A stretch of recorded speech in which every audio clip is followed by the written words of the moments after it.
kwamba hivi vitengo ama hizi taasisi zinafanya kazi. Kwa hivyo leo tuko hapa kuonyesha kwamba Kenya itazidi kudumisha demokrasia na kuhakikisha kwamba tunatii sheria na tunafuata mambo yote kulingana na katiba yetu. Kwa hivyo bila kupoteza wakati, ningependa sasa kuwarai Wakenya wote, haswa wale wako hapa Kwale, tuinuke na tumkaribishe Rais wa Jamhuri ya Kenya kwa shangwe na vigelegele ili awe na nafasi ya kutubia. 1, 2, 3. Mheshimiwa Rais, asante. Asanteni sana, tafadhali tunaweza kuketi chini. Thank you very much.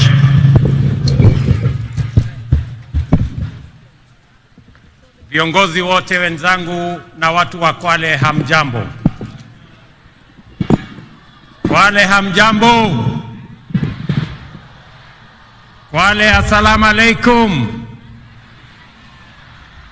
Bwana Yesu asifiwe. Similani, mjisimila, malamadzo, mvula ya pevo, mloganji, Similani. Ndugu watu wa Kwale, kwanza nataka niwapongeze wananchi wa Kwale na wananchi wa taifa letu tunayoipenda Kenya kwa kutukaribisha katika sherehe hii ya Mashujaa 2024 hapa Kwale. Nataka nimpongeze viongozi wote waliofika hapa. Nataka nimpongeze pia niwapongeze pia viongozi wote wa Kwale hii wakiongozwa na Mama Governor Fatuma Achane.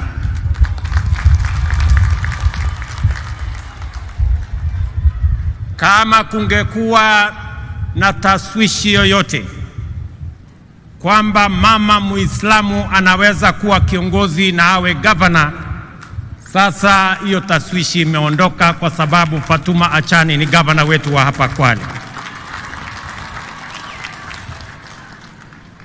We can now confirm without a doubt that women leadership has a firm place in the Republic of Kenya. Pia leo asubuhi tumekuwa na jambo la kihistoria tena. Kwa mara ya kwanza katika taifa letu, mwanajeshi mama kuongoza sherehe hii, Luteni Kanali Faith Mwangandi. Huyo mama hapo, mpigie makofi jameni. Kudhihirisha tena kwamba mama wanaweza kufanya kazi zote. And that is why we, the people of Kenya, are proud defenders of our freedom and aspire to become and remain free and sovereign. These were the foremost attributes of the first generation of freedom fighters who faced the monster of imperial domination with unflinching courage and commitment to prevail, even if it cost them everything, including their very lives. From them, we have a fine model that has inspired generations of selfless patriots and continues to inspire us today as we do our part in nation building. From them, we have learned that to be free we must be united as one family that draws its strength from the unique contribution of its diverse members, and that we must see each other as equals, treat each other justly, and leave no one behind.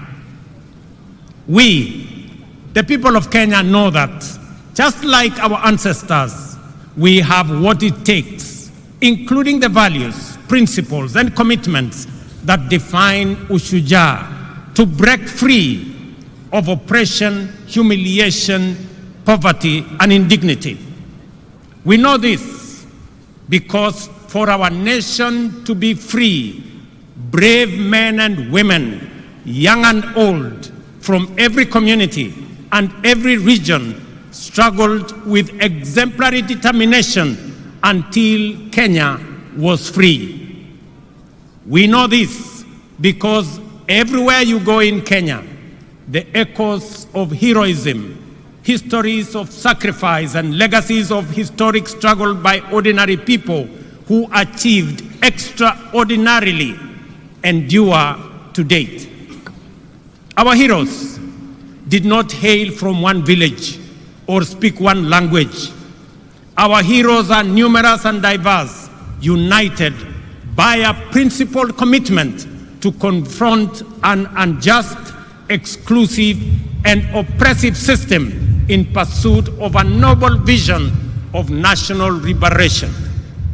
This unity of purpose motivated the icon of courage, Mekatilili wa Mwenza, and her generation of champions from every part of Kenya to resist colonialism, as well as Ronald Ngala and his fellow freedom fighters who advocated independence and decentralized government, which was an early fashion of devolution.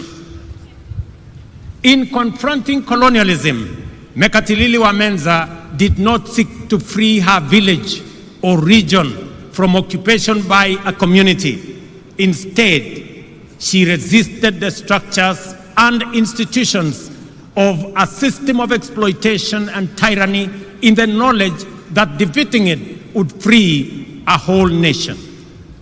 This is the same spirit embraced by our freedom fighters, such as Otenyo Nyamantere and Mora Ngiti from Kisii, Wanameme Masinde in Bungoma, Oigo Paul Agwech, and Oyuko Fipi Ambio in Kisumu, Igogi Teresa Kiambi in Meru, Kalondu Matheka Mbalu in Makwiny, and many others.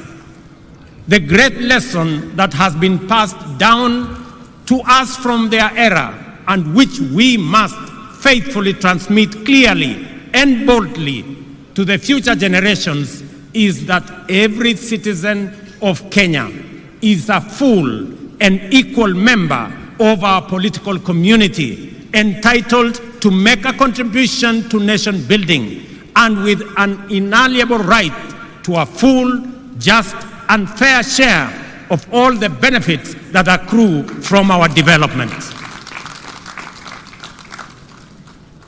No proposition to discriminate or to unjustly diminish one while enlarging another's right is admissible anywhere. Therefore, any formula seeking to exclude, alienate, or disenfranchise any person, group of community for any reason is repugnant to the very essence of our nationhood.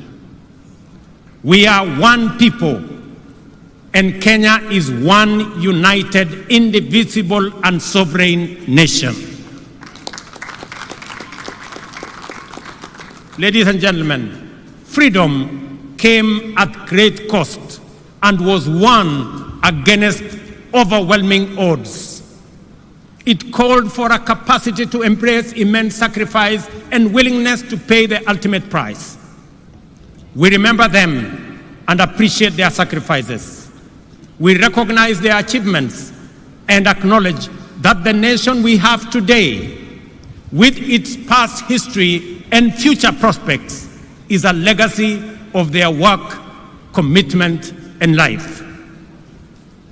Every day, the Constitution commands us to honor our freedom fighters who struggled heroically to bring freedom and justice to our land by living up to the spirit of Ushujaa in the way we relate with one another, pursue our vocations, and build our nation. Article 10 of the Constitution shows us how to be mashujaa in our own way, day by day, every day. The freedom fighters were inspired by enduring universal principles and values which have transcended generations and live with us today. Unity, sharing, integrity, courage, determination, and patriotism are our sources of strength in the face of difficulty, risk, and danger. The struggle for freedom is the overwhelming and everlasting mission of humanity, because in freedom lies the opportunity to achieve peace and democracy, health and wealth, justice and dignity, equality and inclusion, as well as unity in the pursuit of prosperity individually and collectively. Freedom is the key that opens the door to sustainable progress in every sector. That is why today we are a modern, competitive economy and a developed democratic society. Our freedom has allowed us the space to grow and perfect our nationhood, sustaining the spirit of freedom to evolve from the monopoly of liberation movement into a dynamic, pluralistic society where competition makes us stronger. Since the ultimate goal of freedom is sustainable development, the heroic struggle of our time must focus on achieving this through inclusive growth. The Ushujaa of our era calls for urgent mobilization to create wealth and jobs, reduce poverty and inequality, and protect our environment. The dedication we bring to these tasks will determine how well we uphold the legacy of Mekadilili, Wamenza, and other freedom fighters. This fact is abundantly clear to us. The persistent unemployment, severe poverty, increasing inequality, and general gross underdevelopment are not only undesirable, but are also unacceptable derogation from the legacy of our Mashujaa and the spirit of our intergenerational commitment to freedom. Recognizing this, the government formulated a plan aimed at enhancing dignity and security, creating wealth and expanding opportunities by increasing investments in infrastructure development, essential service delivery, and the productivity of key strategic sectors.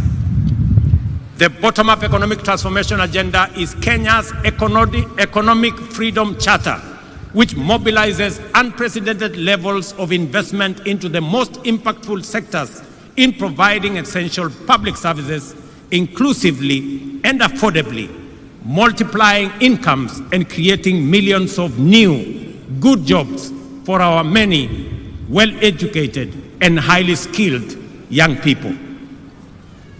The priority sectors identified as the strategic pillars of the bottom-up economic transformation agenda have enabled us to galvanize the national development agenda by mobilizing local and foreign investments, significantly improving the reach, efficiency, and impact of services, and creating jobs at a sustained incremental rate.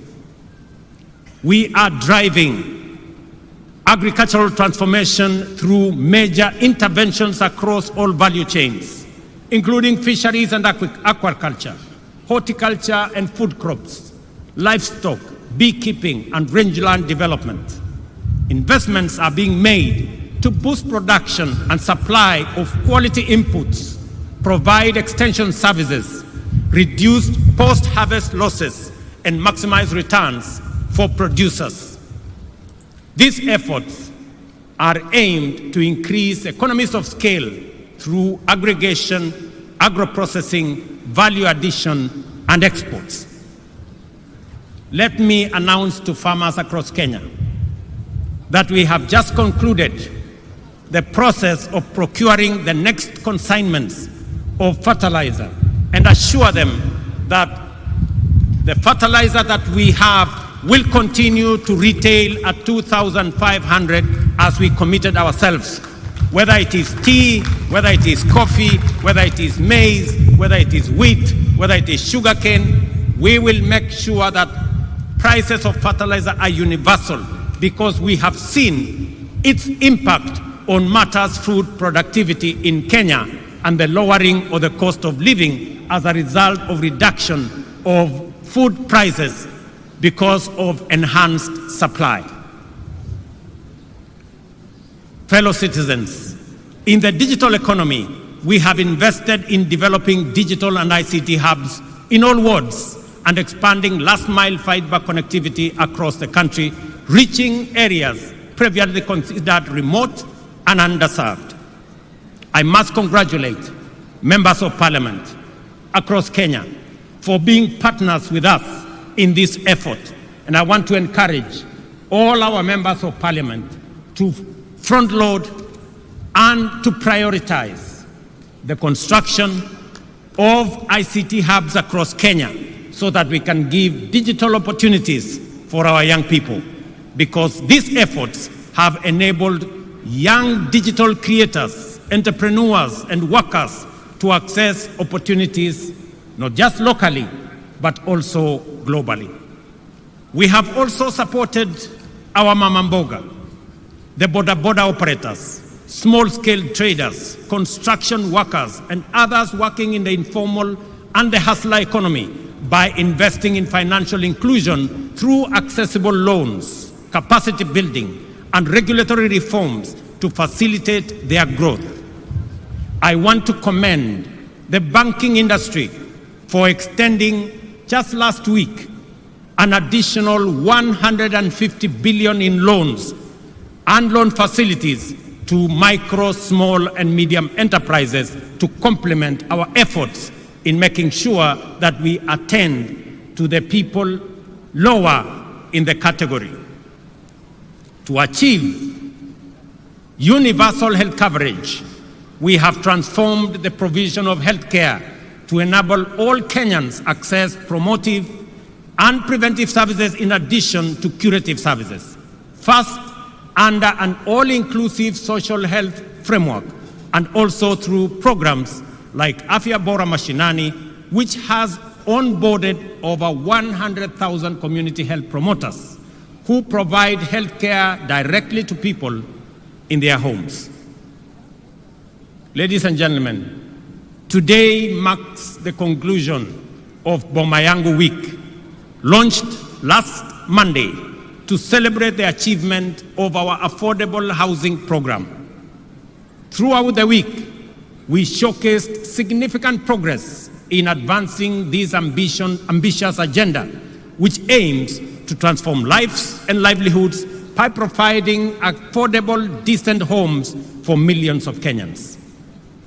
On this Mashujaa Day, we recognize key initiatives such as the Kenya Urban Resilience Project, the Kenya Informal Settlements Improvement Project, and the National Climate Resilience Program, otherwise known as Climate Works.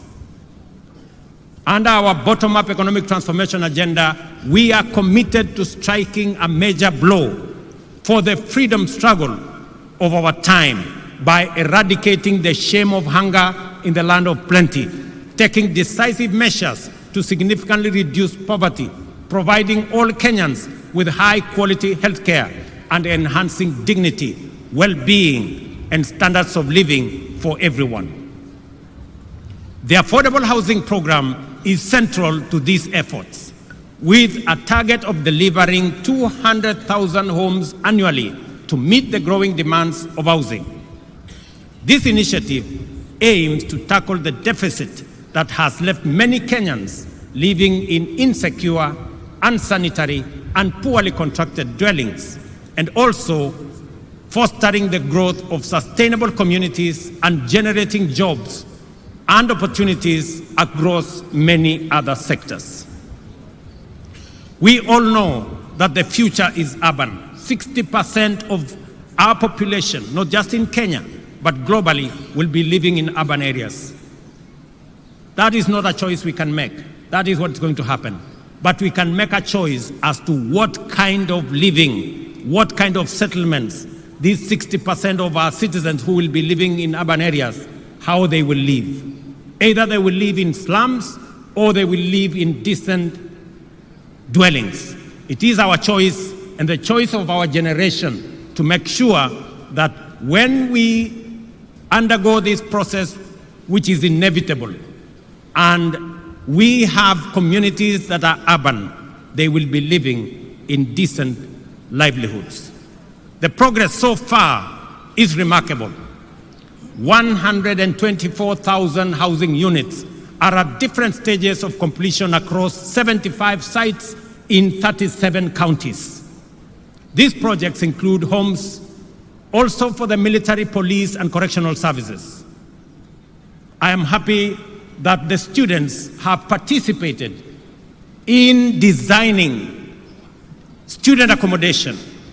And congratulations to the students who came, the 60 of you who have participated in that process. Here in Kwale County, I am also happy that the Matuga Affordable Housing Project is underway, creating daily employment for over 200 workers. Similarly, the Diani White House project is under construction and is also generating more jobs and more opportunities. Boma Yangu, a key platform in the program, exemplifies our commitment to economic empowerment and improving Kenya's quality of life.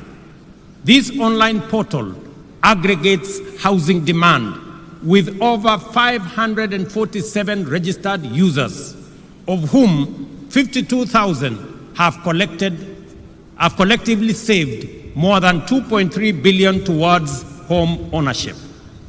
These numbers represent real individuals striving to achieve their home ownership dreams. For example, Joseph Cairo from Ruiru, who began saving on Boma Yangu and has now accumulated an impressive 895,000, more than half the cost of a one-bedroom unit.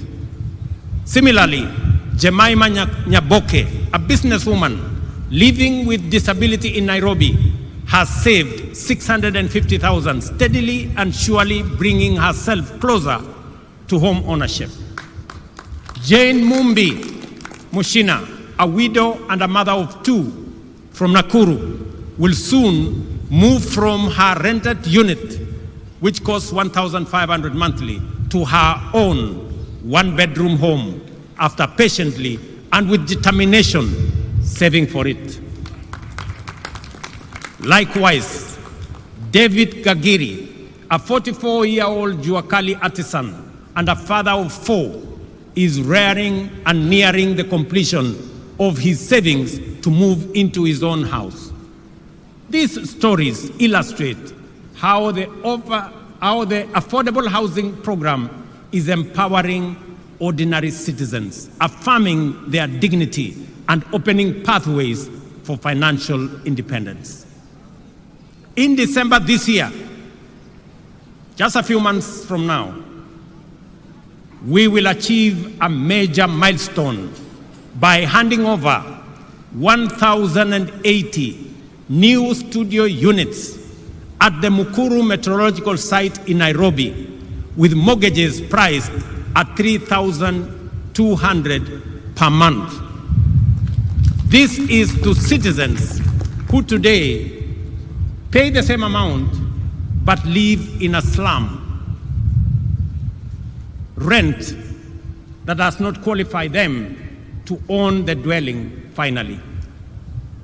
The revolutionary dimension of this milestone is that finally mortgages will no longer be the vocabulary of a lucky few, but an accessible, feasible, and convenient instrument of bottom-up empowerment, making home ownership affordable and therefore attainable. The program's benefits extend beyond housing. So far, the Affordable Housing Program has created over 160,000 jobs throughout the housing value chain. While the industry remains predominantly male, we are working to increase female participation to 30%, up from the current 20%.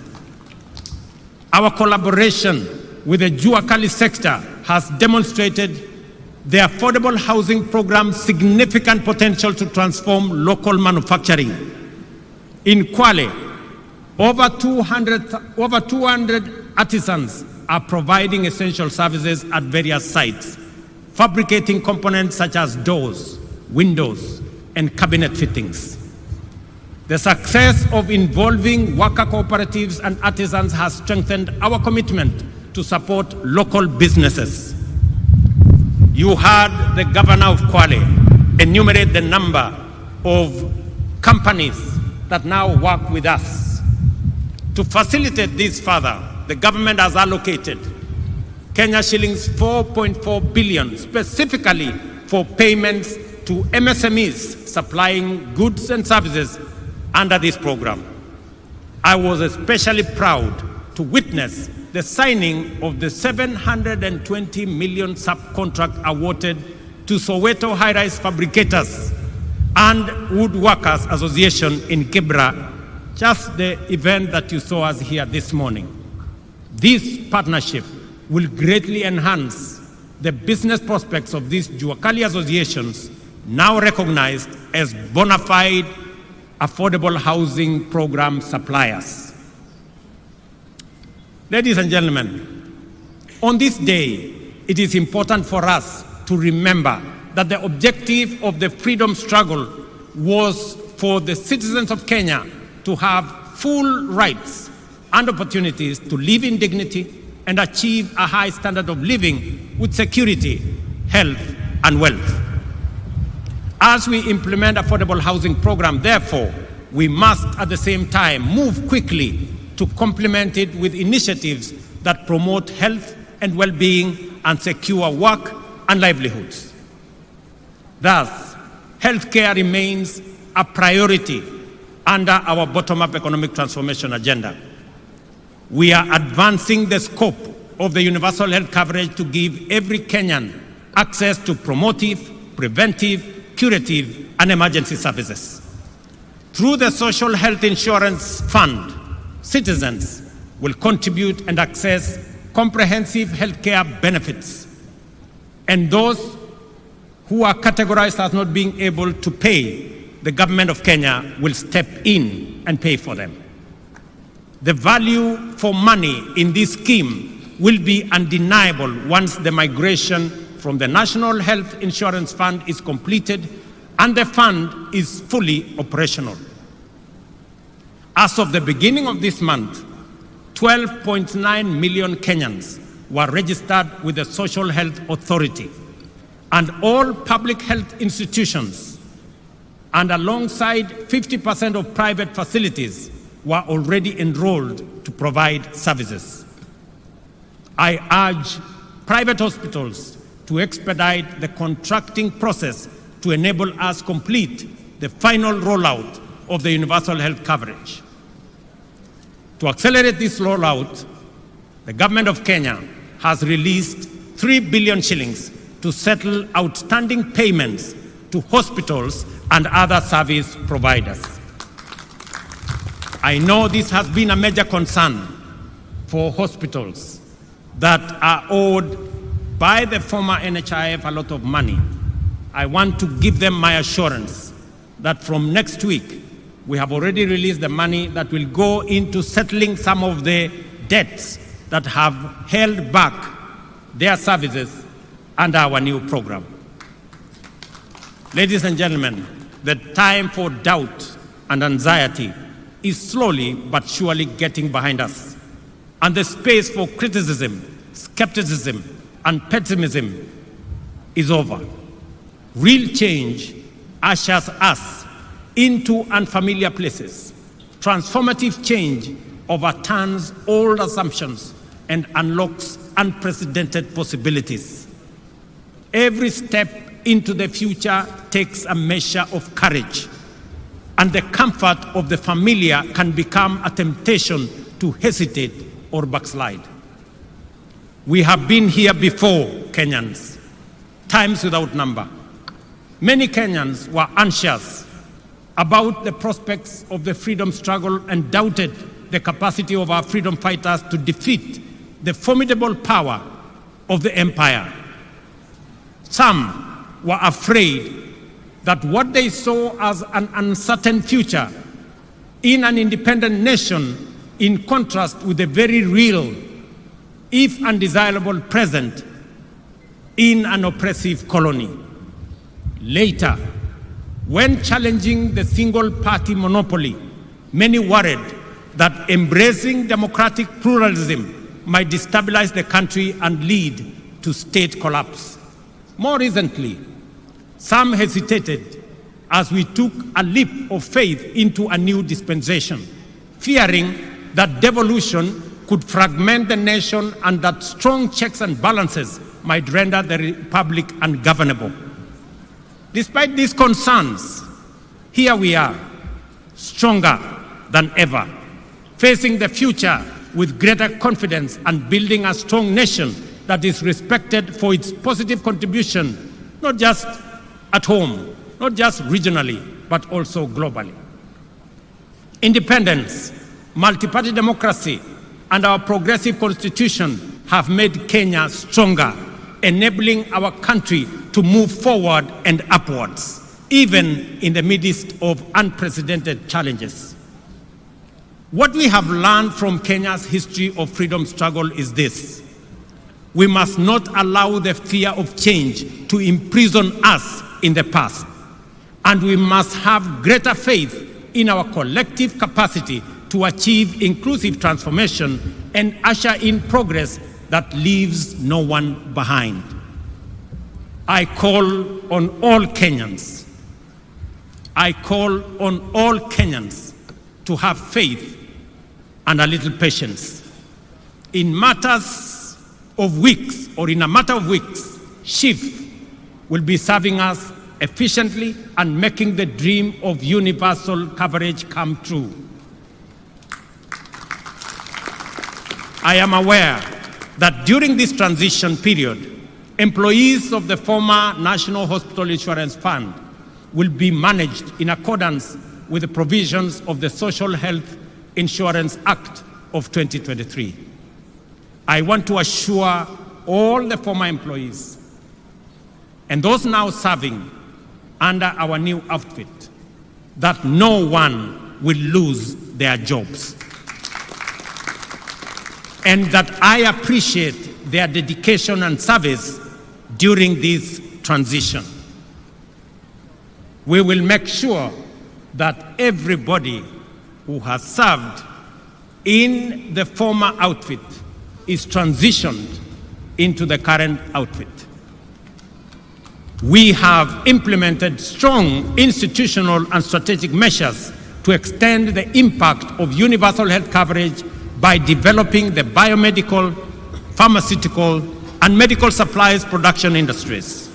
To enhance healthcare delivery and ensure the security of medical supplies, the government of Kenya is improving the overall supply chain, starting with capacity upgrades and the establishment of Kenya Medical Supplies Agency regional distribution centers in Kisumu, Embakasi, and Mombasa.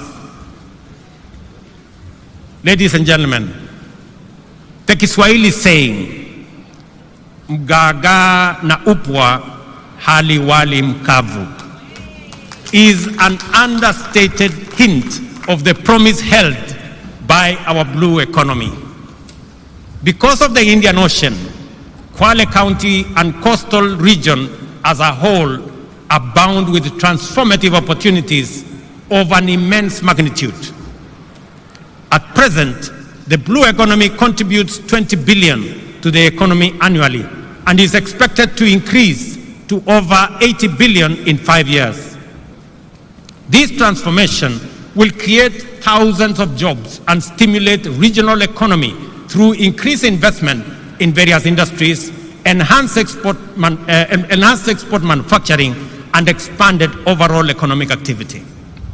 To begin with, we are investing Kenya shillings 2.7 billion in the construction of fish landing sites and markets equipped with cold storage facilities across the country, with 1.2 billion allocated specifically to the coast region. Additionally, we are releasing 1.7 billion in grants to support 612 fishing cooperatives and groups in the region. I must commend the Ministry of Mining and Blue Economy for an excellent job that they are undertaking. The Shimoni Port, Kenya's first dedicated fish port, is now 82% complete. I came to start that project months ago. I am very happy with the progress that is made. Once finished, it will boost the fishing industry by increasing the handling capacity by 50,000 metric tons of fish annually, thereby promoting value addition for both domestic and export market. To promote and enhance aquaculture and mariculture in the country, the government is investing 2.4 billion, including 1.4 billion allocated specifically for the coast region in the development of the National Mariculture Resource and Training Center in Shimoni, here in Kwale County. This center will serve as a catalyst for the growth of productive and profitable mariculture. It will function as a marine fish seed breeding and multiplication center, facilitate research and innovation in mariculture, and offer training for fish farmers and students. To increase fish production and facilitate the transition of fisherfolk to deep water and exclusive economic zone fishing, the government has procured and distributed 123 fishing boats to local communities.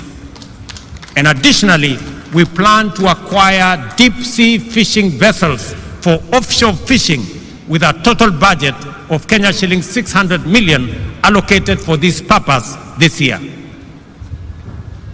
Ladies and gentlemen, the affordable housing program, healthcare reforms, and blue economy investments go beyond infrastructure.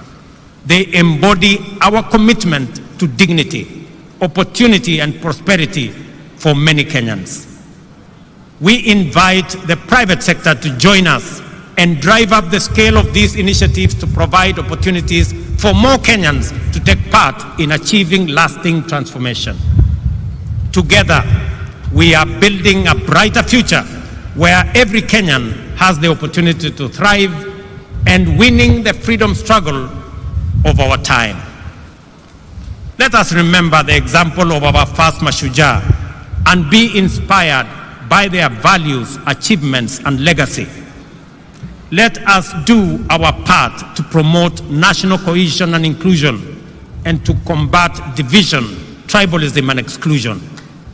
Let us remember that without unity, our freedom and our future would be under threat. Together, we are unstoppable in pursuit of our aspirations and immovable in the face of any challenge. By embodying, championing, and defending our national values and principles of governance every day, we will be able to live up to the monumental legacy of Mekatilili Wamenza and other heroic men and women who blazed the trail for the patriots who followed and built a nation that present and future generations will be proud of.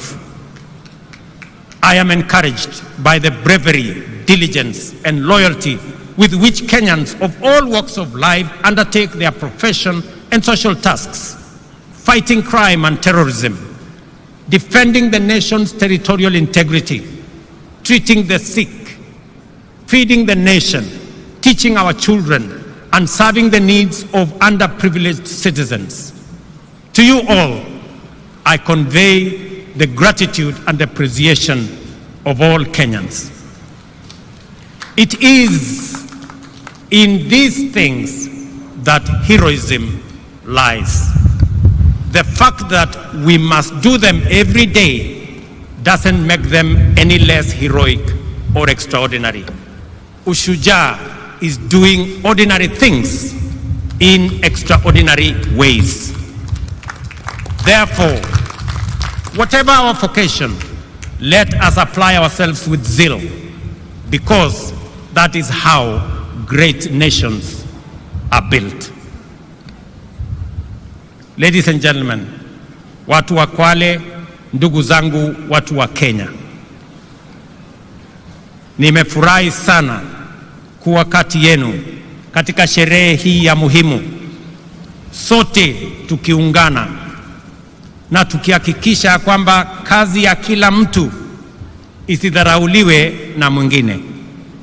Wale wote mnaochangia katika sehemu zote, yule unayesukuma pale wheelbarrow ili tuweze kujenga affordable housing, yule unayepiga randa ndio tuweze kuwa na milango na madirisha na mambo mengine ambayo yatatusaidia kuwa na manyumba ya sawasawa, walimu pale shuleni mnapojitolea kufundisha watoto wetu, wakulima shambani wanaofanya bidii ndio tupate chakula, askari wetu ambao wanasimamia usalama wa taifa letu la Kenya, wafanyabiashara wetu ambao wanafanya bidii wakiamka mapema.